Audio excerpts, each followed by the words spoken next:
In this American English pronunciation video, we're going to learn how to make the R consonant sound.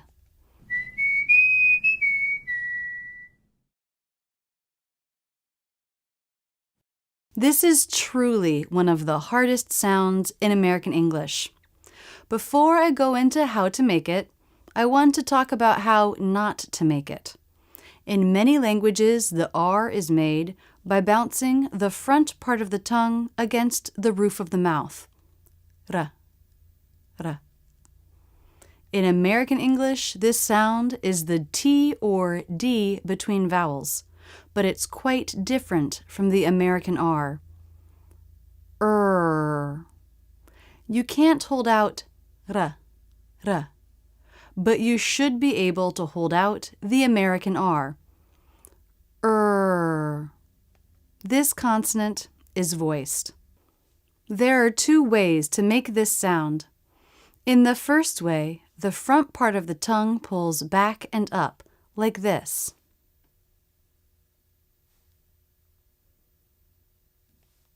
The tongue can be stretched so it's long and skinny, or it can be pulled into itself so it's fatter and thicker, and that's what we want here. We're making the tongue fatter and thicker so it's not as long. The back doesn't move. This is happening with the front and middle of the tongue. The middle part of the tongue lifts up towards the roof of the mouth. You can touch the sides of the tongue to the sides of the roof of the mouth here, or to the inside or bottom of the side teeth here. The front part of the tongue is hanging in the middle of the mouth, not touching anything. This sound is forward and focused because of the position of the lips.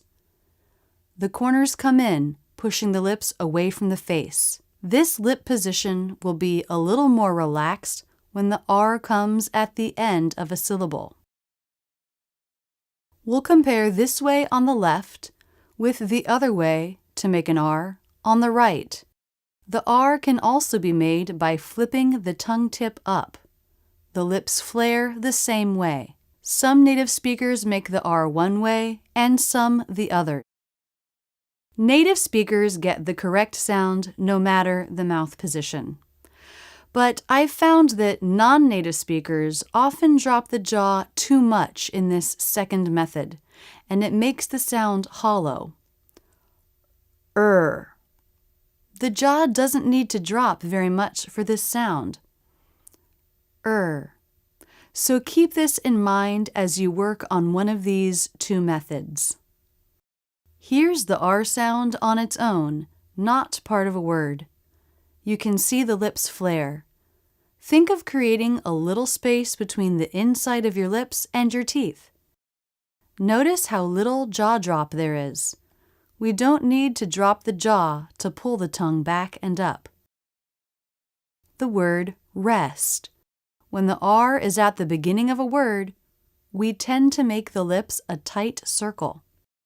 Again, little jaw drop as the middle of the tongue lifts to the roof of the mouth.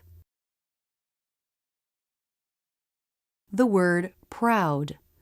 When R is in a beginning consonant cluster, the lips may not be as tight as in a beginning R. The word mother. At the end of a syllable, the lip position for the R is definitely more relaxed than a beginning R, but the lips still flare. Here we compare the lip position of the beginning R in rest above to the ending R in mother below. The ending R lip position is much more relaxed. Thinking about the lip position will help you make a better R sound. As you work on this consonant, practice very slowly, thinking about all three things at once. Very little jaw drop, the tongue position, and the lip position. Remember, you can hold out this sound, so that's how you want to practice it. Hold it out for 5 or 10 seconds. Hold it out as long as you can. When you practice it in a word, do the same. rest, proud, mother.